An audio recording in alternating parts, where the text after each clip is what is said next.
Durante 2 horas, uma rede de TV americana fez um balanço de tudo o que se sabe sobre objetos não identificados, discos voadores e seres extraterrestres. Você vai ver agora os principais momentos deste especial que foi assistido por milhões de pessoas nos Estados Unidos e no Canadá. Good evening.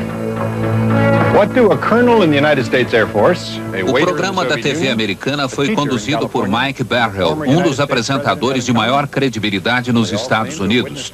Foram 2 horas de debates, entrevistas e até um satélite ao vivo direto de Moscou. No começo, Mike Barrell levanta uma dúvida que todo mundo tem quando se fala de discos voadores. É possível existir uma nave capaz de viajar milhões e milhões de quilômetros até atingir a Terra? Para responder a esta pergunta, ele convidou o astrofísico Thomas McDonald, que é um especialista no assunto. A grande vantagem das viagens espaciais, diz ele, é que no espaço podemos acelerar até atingir velocidades próximas à da luz. Os foguetes de fusão, que usam o hidrogênio ou hélio, já têm o combustível pronto no espaço. Não precisam, portanto, carregar peso. Além disso, diz o Dr. McDonald, consegue-se uma energia milhões de vezes maior comparando-se com os foguetes que usamos na Terra. Outra dúvida comum é sobre a natureza das aparições dos discos voadores. O apresentador Mike Barrell pergunta: afinal, se os extraterrestres querem causar impacto, por que não aparecem num lugar bem conhecido, como a Casa Branca, por exemplo? Mas o fato é que isto aconteceu. Em julho de 52, a Força Aérea Americana tentou interceptar uma dúzia de objetos voadores não identificados que estavam bem acima da Casa Branca. Esta aparição acabou se transformando no acontecimento de maior impacto no país desde a Segunda Guerra Mundial. Este oficial garantiu na época que os objetos não tinham nada a ver com os projetos secretos que estavam sendo feitos no país. Este outro admitiu que os objetos podiam ter origem interplanetária. E o representante da Marinha disse que não conhecia nenhum míssil ou aeronave com a forma de um disco voador. Para dar uma satisfação à opinião pública, a Força Aérea Americana criou uma unidade de investigação que chamou de Projeto Livro Azul. E Mike Barrell está agora com 2 oficiais americanos que estiveram envolvidos pessoalmente com o projeto.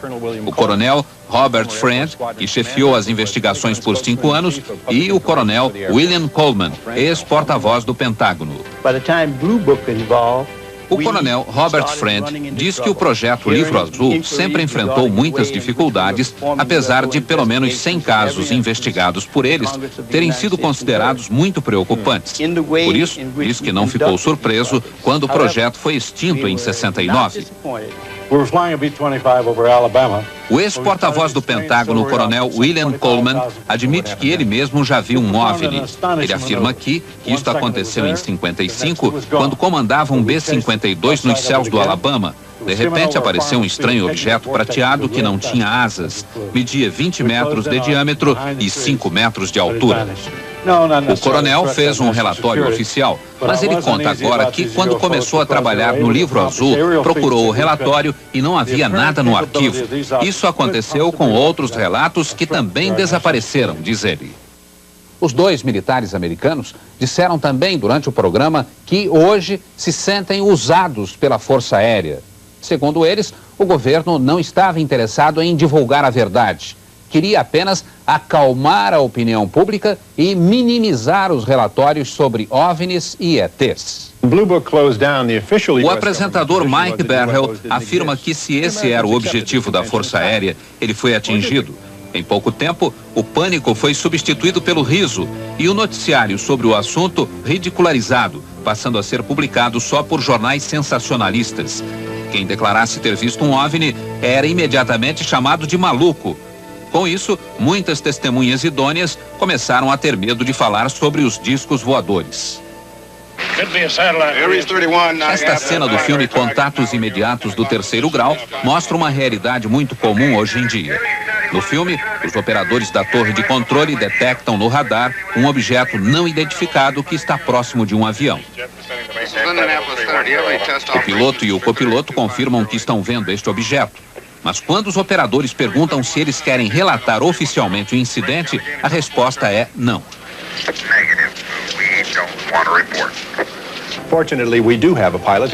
O apresentador Mike Barrell está agora com um dos poucos pilotos dispostos a falar sobre OVNIs. É o capitão Neil Daniels, que voou na United Airlines por 35 anos. O capitão Neil conta que estava pilotando um avião de São Francisco para Washington em março de 77, quando viu uma luz muito forte à esquerda do DC-10. Os instrumentos de bordo, diz o capitão, passaram a marcar rumos diferentes e uma força qualquer puxava o avião para a esquerda. De repente, o objeto desapareceu numa velocidade espantosa e o capitão lembra que o tempo todo o copiloto dizia: não quero ver, não quero saber.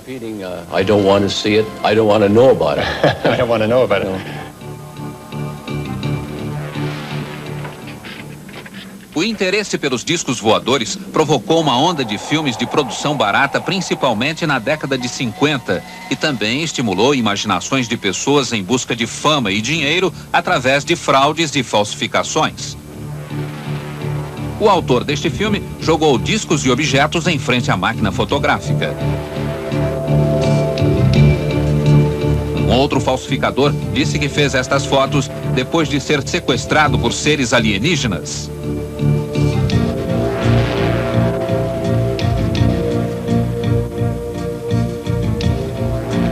Neste pequeno aeroporto da Virgínia, foi filmada uma sequência com um disco voador.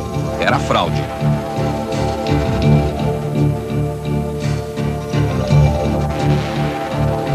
Esta fraude vem da Suíça. Um fazendeiro disse que foi sequestrado por ETs. A nave que ele fotografou foi achada no curral da fazenda. Mas o apresentador Mike Barrell mostra também muitos filmes e fotos que ainda são uma incógnita. Este executivo de uma firma de computadores e a mulher dele estavam juntos e conseguiram filmar um estranho objeto voador. Oh, good God.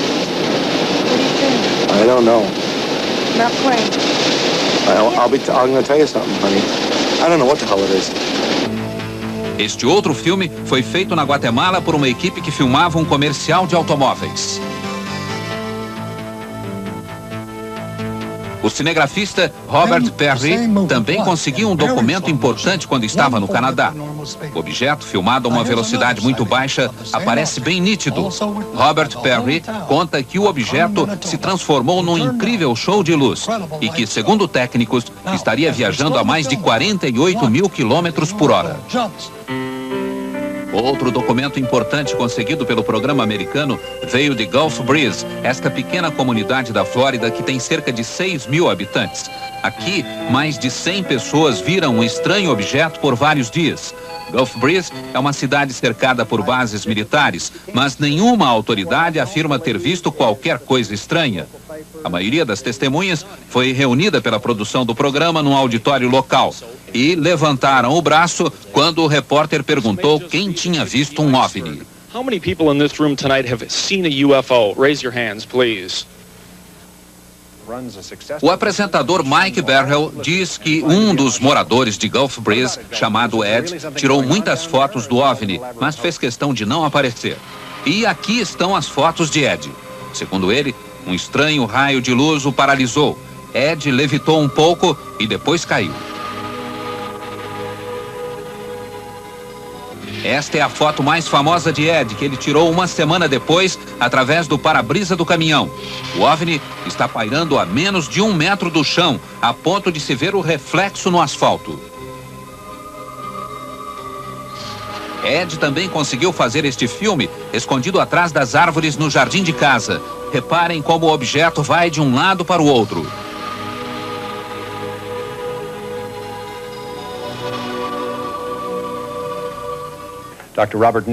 Mike Barrell diz agora que, para analisar as fotos de Ed, ele convidou 2 dos maiores peritos em análises fotográficas dos Estados Unidos. Um deles é o Dr. Robert Nathan, que trabalha há 16 anos para a NASA. Vejam o que ele diz. Me parece, diz o Dr. Nathan, que muitas dessas imagens são produto de dupla exposição fotográfica. Me parece também que a iluminação da nave é meio artificial, bem diferente da iluminação do fundo ambiente. Em muitas fotos, tanto a parte inferior como a superior da nave estão recortadas com nitidez, dando a impressão de que houve algum trabalho de corte ou de colagem. Tenho analisado fotos de OVNIs há mais de 30 anos. Gostaria de dizer outra coisa, mas na minha opinião, essas imagens de Gulf Breeze não conferem. Thank you, Dr. Nathan. Now to make things perfectly clear, a man who takes a completely Mike Berhel diz agora que pediu a opinião de outro perito, o Dr. Bruce Maccabee, um físico nuclear que trabalha para a Marinha e que também analisou muitas fotos de OVNIs. A opinião dele é diferente. Yes, Mike. Dr. Nathan has studied only a O few of the Dr. Nathan photographs. só viu algumas fotos, mas eu analisei todas, até a fita de vídeo, e me perguntei, se essas imagens são uma falsificação, como foram feitas? Procurei, por exemplo, uma linha fina em cima que pudesse ser um fio suspendendo a nave. Procurei qualquer sinal por baixo para ver se o objeto foi apoiado numa mesa ou numa coluna. Procurei reflexos de vidro que mostram que houve montagem fotográfica e não encontrei nada nas fotos que pudesse justificar essas alegações. Minha conclusão é de que as fotos são verdadeiras e que a espaçonave é extraterrestre, diz o Dr. Maccabee. Outro momento importante do programa, o depoimento de autoridades soviéticas. Pela primeira vez na história, o Ocidente toma conhecimento da posição da União Soviética em relação aos fenômenos extraterrestres. Mr. Nikishin, I understand that you have O apresentador Mike Berhel conversa primeiro com Leonard Nikishin, que é o secretário do grupo de trabalho do governo soviético para assuntos extraterrenos. Ele diz que a maioria dos cientistas soviéticos não acreditava em OVNIs, mas que agora a situação está mudando. Segundo Nikishin, o fenômeno está sendo abordado de forma científica no seu país e ele acha que vão entrar em contato com ETs mais cedo do que se esperava. O outro soviético é Sergei Bonlantsev, um jornalista da agência de notícias TASS que é especialista em OVNIs. Sergei diz a Mike Berhel que o relato confiável mais recente aconteceu em 85. O piloto de um avião comercial notou um feixe de luz que iluminava totalmente o solo, uma luz tão forte que chegava a cegar as pessoas. O ponto de luz, diz Sergei, voou para longe do avião e começou a balançar da direita para a esquerda e de cima para baixo. Finalmente, voou ao lado do avião como se fosse uma escolta. Os passageiros viram tudo e o objeto também foi detectado nas telas de radar da região. Sergei mostra agora esta foto feita na Bulgária em 78. Um casal estava tomando café quando viu isso. A foto foi feita com uma câmera Polaroid. Sergei informa que este outro OVNI foi visto perto de Murmansk, no norte da Rússia, quase na fronteira da Finlândia. Vocês vão ver agora um momento dramático do programa. Os depoimentos de 3 pessoas que teriam sido sequestradas por seres extraterrestres. Para garantir maior veracidade a esses depoimentos, todas foram hipnotizadas. As 3 testemunhas nunca se viram. Mas o estranho é que as histórias são muito parecidas. Rosemary é pintora e artista gráfica. Mora no East Village, em Nova York. Ela machucou o joelho e agora se recupera do acidente. Al Hassine mora no Bronx, também em Nova York, com a mulher e a filha de 12 anos. Ele trabalha na companhia telefônica e gosta de tocar guitarra. Liza Salviano mora em Nova Jersey, tem 28 anos, é casada e está grávida. Liza trabalha como secretária. As entrevistas foram feitas por 2 especialistas, a psiquiatra Raima Leibel e o pesquisador Bud Hopkins.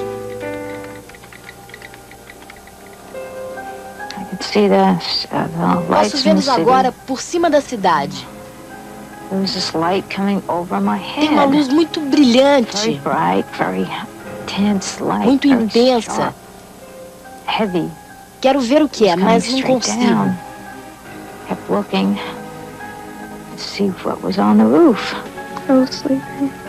Eu fui acordada. Estava dormindo. Queriam que eu fosse com eles. As janelas estavam fechadas. De alguma forma, eu passei pelas janelas. Eu parecia flutuar. Não parecia que eu andava. Parecia outra coisa. Quando se anda, a gente vai para cima e para baixo. Mas era tudo plano. Depois, eu estava numa sala de controle, ou algo assim. Parecia um consultório médico. Todos eles estavam lá. E senti que alguém me tocou. Are you alone? No, they're all over. How many of them are there around the table? At least 4 or 5. Eles eram uns 4 ou 5. And are they all doing something or are they all watching? No, they're watching too. Mas só um me tocou. How many of them are actually doing something? One. They're so ugly. Eles são What makes them feios so ugly? They look mean. e parecem maus. They look mean. They don't smile. Não sorriem. God, he's ugly. São muito That is feios. an ugly thing. Parecem mal feitos, Very ugly. distorcidos. His head looks so pathetic. His head's like Os crânios são pontudos na frente e crescidos atrás. Os olhos são muito pretos, inclinados. Tem rugas no lugar das pálpebras. Parecem olhos de lagartixa. São olhos pretos. Totalmente pretos. O momento mais polêmico do programa é o depoimento de um agente secreto americano. Ele recebeu o nome de Falcon. E para ter a identidade protegida, todos os depoimentos foram feitos com a imagem e a voz distorcidas. A produção do programa afirma que fez todas as investigações possíveis e garante que ele é realmente o que diz ser. Um agente ligado a um serviço ultra-secreto que investiga fenômenos extraterrestres, o MJ-12. O agente Falcon diz que o MJ-12 foi criado pelo presidente Truman na década de 50 com o objetivo de conseguir informações sobre OVNIs e submeter estas informações à investigação científica.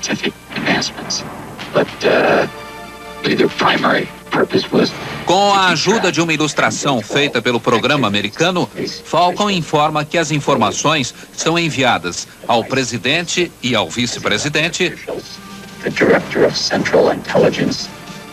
ao diretor da CIA e ao diretor da Agência de Segurança Nacional. Falcon diz também que o MJ-12 funciona aqui, no Observatório Naval em Washington, que pertence à Marinha.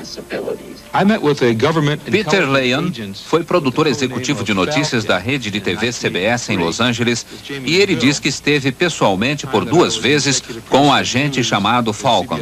Leon diz que checou as credenciais e está convencido de que ele é realmente um agente. Segundo Falcon, o primeiro grande incidente envolvendo extraterrenos aconteceu em 47 no Novo México. Aparentemente, um OVNI sofreu uma pane e caiu no deserto. Na época, mais de 100 pessoas viram o acidente e foram até lá. Um pouco mais distante, havia uma cápsula ejetora com 2 ETs. Os corpos foram recolhidos pela Força Aérea e levados para uma autópsia. O major chegou a recolher e fotografar um pedaço da nave. A Força Aérea abafou a história, mas, segundo Falcon, um dos extraterrestres estava vivo. O primeiro alienígena, diz Falcon, foi capturado no Novo México depois que sua nave foi acidentada. O alienígena, chamado Abby pelo governo, foi mantido em cativeiro. Aprendemos muito sobre a cultura, a raça e as espaçonaves dos alienígenas. Falcon disse que outras naves desceram numa base americana também por problemas técnicos. Mais 2 ETs foram capturados e depois entraram num acordo com o governo. Segundo Falcon, eles tinham o controle total de uma base no estado de Nevada. Falcon afirma que, atualmente, só um deles vive lá. Este alienígena, diz Falcon, visitou um terceiro alienígena também dentro de um programa de trocas e tem sido hóspede do governo americano desde 82.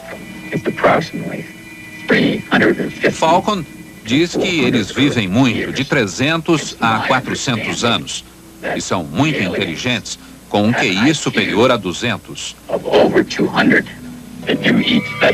Outra curiosidade, gostam de vegetais.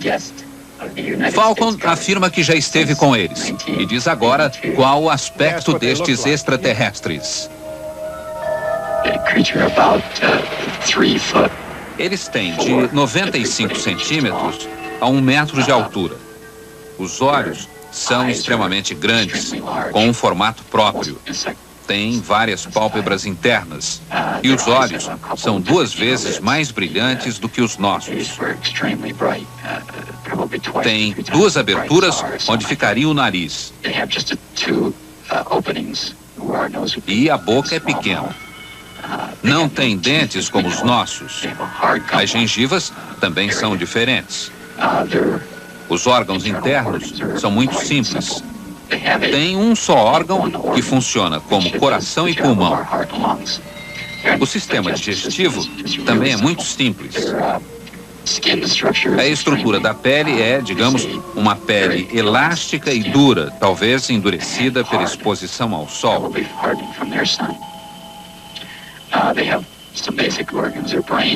O cérebro é maior e mais complexo do que o nosso, tendo várias voltas a mais. Os olhos são controlados pela parte de trás da cabeça. Tem uma audição muito melhor do que a nossa, superior mesmo à dos cães. Os órgãos sexuais são distintos. Existem machos e fêmeas. A bexiga é que se encarrega da função excretória. E tem um outro órgão que os cientistas acreditam ser responsável pela transformação de excrementos sólidos em líquidos. Não tem polegar. As mãos só têm 4 dedos. Os pés são pequenos e parecidos com as mãos. O apresentador Mike Barrell lembra que o que foi dito aqui pode não passar de uma fantasia. Mas ele lembra também que muita coisa que era vista como fantasia hoje é uma realidade. Computadores que ocupavam salas inteiras agora cabem no bolso. Transistores do tamanho de um pão de forma agora têm o tamanho de uma abelha. E hoje em dia, diz Barrell, podemos enviar mais informações usando um feixe de luz do que Thomas Edison conseguia transmitir por 5 dias através de 1000 toneladas de fio de cobre. Mike Barrell reafirma que tudo o que se diz sobre OVNIs e ETs não pode ser visto como uma verdade científica, e sim como uma especulação. Mas a especulação, diz ele, também pode funcionar. Especulamos sobre alguma coisa que substituísse a caminhada e inventamos o automóvel. Especulamos sobre voar e fomos à Lua. Mas esta noite, diz Mike Barrell, estamos especulando sobre eles, os extraterrestres, e não sobre nós, não sobre a nossa tecnologia, mas a deles. E talvez o futuro nos reserve uma surpresa. Talvez não estejamos sozinhos neste universo de 10 bilhões de galáxias.